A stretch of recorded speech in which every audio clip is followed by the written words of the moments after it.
নমস্কাৰ বন্ধু বান্ধৱীসকল, মই গাঁও ঘৰলৈ আহিলোঁ। ভঁৰালৰ কাষতে এজোপা গছ দেখিলোঁ।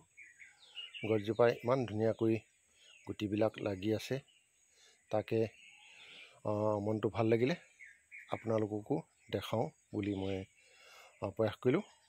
কিনো সেইজোপা গছ, কিনো গুটি লাগিছে, আপোনালোকে নিশ্চয় চাই ভাল পাব।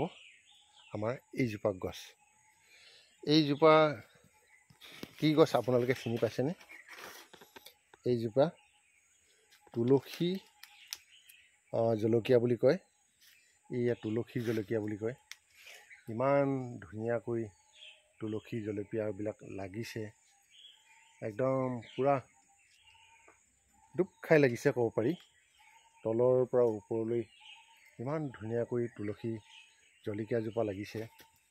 তুলসী জলকীয়া ময়ো খাবলৈ ভাল পাওঁ। এই চাওকচোন, ইমান ধুনীয়াকৈ তুলসী জলকীয়া লাগিছে। সেয়েহে মই সৰু ভিডিঅ' এটি বনাওঁ বুলি চেষ্টা কৰিলোঁ। এই চাওকচোন, ইমান ধুনীয়াকৈ এইবিলাক লাগিছে। এয়া গাঁও ঘৰত আমাৰ শদিয়াৰ মাটিবিলাক এনেও ৰসাল, যিকোনো খেতি কৰিলে বা লগালেও ভাল হয়। সেয়েহে আপোনালোকৰ সন্মুখতো এই সৰু ভিডিঅ' এটি মই দেখাওঁ বুলি প্ৰয়াস কৰিলোঁ।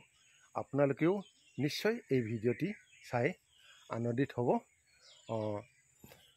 সেয়েহে মই আপোনালোকৰ সন্মুখলৈ এই ভিডিঅ'টি আগবঢ়ালোঁ।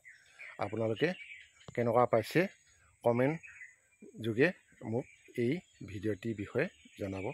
ধন্যবাদ। জয় আই অসম।